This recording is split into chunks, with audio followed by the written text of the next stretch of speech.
السلام علیکم ورحمۃ اللہ وبرکاتہ۔ ابھی بھی کال آئی ہے اور شدید وہ کال ریسیو کرنے کے بعد ایک غصہ، ایک افسوس، ایک درد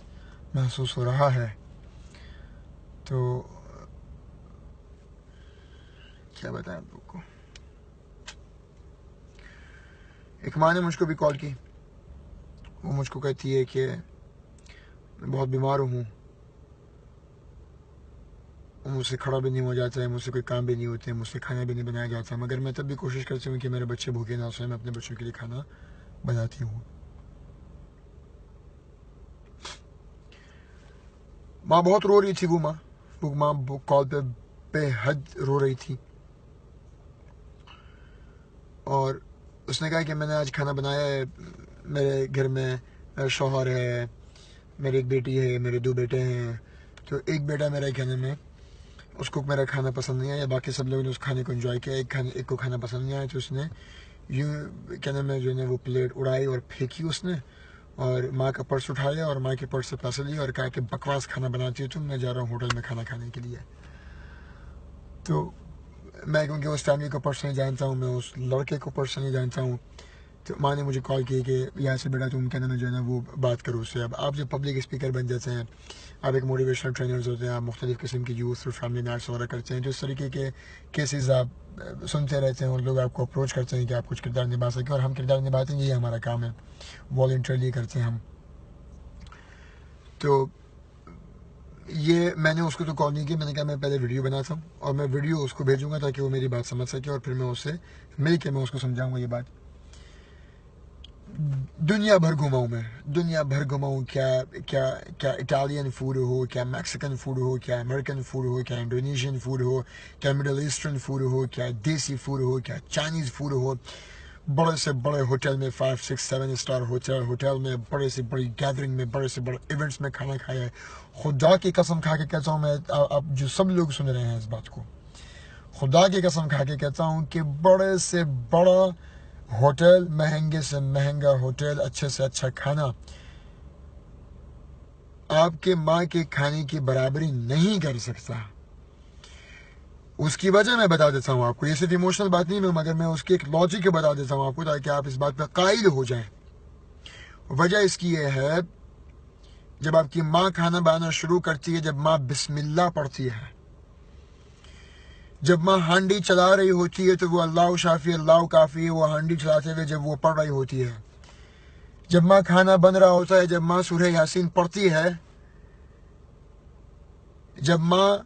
کھانا نکال کے پلیٹ میں دیتی ہے، وہ پیار، وہ خلوص، وہ محبت، 10 نوکر تم برابر میں اپنے کھڑے کر لو، کسی بڑے سے بڑے ہوٹل میں، ریسٹورنٹ میں جاؤ، تم 85 لوگ تم کو سرو کر رہے ہوں، وہ محبت، وہ خلوص، کیا تم بڑے سے بڑے ہوٹل میں، بڑے سے بڑے کھانے جا کے تم کھا لو، کیا کسی ایک کھانے میں تم ماں کا بسم اللہ لے کے آ سکتے ہو؟ کیا جو ماں نے اللہ شافی اللہ کافی پڑھا ہے اور شفا کی نیت سے اور محبت سے جو تم کو کھانا پیش کیا، تمہارے کھانا بنایا ہے، کیا تم اس کا حق ادا کر سکتے ہو؟ کیا اس جیسا دنیا میں کہیں پر بھی تم وہ کھانا لے کے آ سکتے ہو؟ او بھائی قدر کرو، اگر تمہاری ماں زندہ ہے تو قدر کرو۔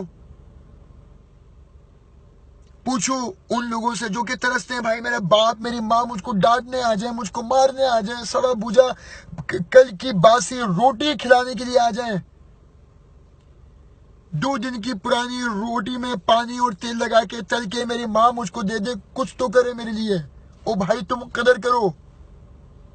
تم کو باہر کھانا ہے، تم جاؤ یار، تم کھاؤ، تم کو جتنا کھانا ہے تم کھاؤ، جہاں کھانا تم کھاؤ، جس کے ساتھ کھانا ہے کھاؤ، جس ریسٹورنٹ میں کھانا ہے کھاؤ، مگر کم از کم موازنہ اور مقارنہ تو نہ کرو۔ اپنے ماں کے کھانے کو پھینک کے تم بولتے ہو کہ میں ریسٹورنٹ جا رہا ہوں، تم نے کھانا بد مزہ بنایا ہے، تم سمجھتے ہو کہ ریسٹورنٹ کا کھانا بہت مزے کا ہے۔ او بھائی ماں کی قدر کر یار۔ یہ ویڈیو جو میں نے تم کو بھیجی ہے، تم کو خاص طور پہ میں نے تم کو بھیجی ہے یہ ویڈیو، مگر میں اس کو اپنے فیس بک میں بھی اپلوڈ کر رہا ہوں تاکہ اور بھی لوگ اس احساس کو سمجھ سکیں، اور اگر تم جیسے کوئی بغیرت اور بدتمیز اگر کوئی بچے ہیں تو وہ اپنی ماں سے ان کو معافی مانگنے کی ضرورت ہے۔ تو کبھی اگر میں نے دانستانہ یا غیر دانستانہ طور پر اگر مجھ سے کبھی غلطی ہوئی ہے تو میں جا کے اپنی ماں سے معافی مانگتا ہوں. ابھی آپ لوگ بھی اپنی ماں سے معافی مانگے. نہیں پسند آتا کھانا بھائی چپ چاپ بولو امی میرا پیٹ بھرا ہوا ہے, کوئی بات نہ کر لو, کوئی پیار سے بات کر لو, ماتھا چوم لو, اس کا ہاتھ چوم لو, پھر جاؤ باہر کھانا کھاؤ. بہت سی ایسی چیزیں ہوتی ہیں جو کہ ماں گھر میں گرلڈ آئٹمز ہوتے ہیں, ایسے کچھ فوڈ ہوتا ہے جو کہ ریگولر گھر میں نہیں بن سکتے, کیونکہ اس کے لیے ایک مشین, ایک انسٹرومنٹ, ایک الگ انوائرمنٹ چاہیے ہوتا ہے جو کہ گھر میں نہیں بن سکتا. آئی انڈرسٹینڈ, میں بھی جاتا ہوں باہر آؤٹنگ کرتا ہوں, کھاتا ہوں میں کھانا باہر, مگر میں کبھی یہ نہیں کہہ سکتا کہ یار وہ جو کھانا تھا وہ میری ماں کے کھانے سے اچھا تھا. اگر تمہاری ماں زندہ ہے, تمہارے پاس موقع ہے, دیکھو تم نماز چھوڑ دو گے نا, تم کو اللہ تعالیٰ نماز پڑھنے کا موقع پھر دیں گے. رمضان آنے والا ہے, تم نے اگر پچھلے رمضان میں روزے نہیں رکھے تم کو رمضان پھر ملے گا. تم نے ابھی تک زندگی میں کبھی حج نہیں کیا, تم کو حج کرنے کا موقع اگلے سالوں میں ملتا رہے گا. تم نے کبھی زکوٰۃ نہیں دی, تم کو اس سال زکوٰۃ دینے کا موقع پھر سے ملے گا. اور بھائی تم نے اگر ماں باپ گوا دیے, تم کو ماں باپ کے ساتھ حسن سلوک کرنے کا موقع کبھی نہیں ملے گا.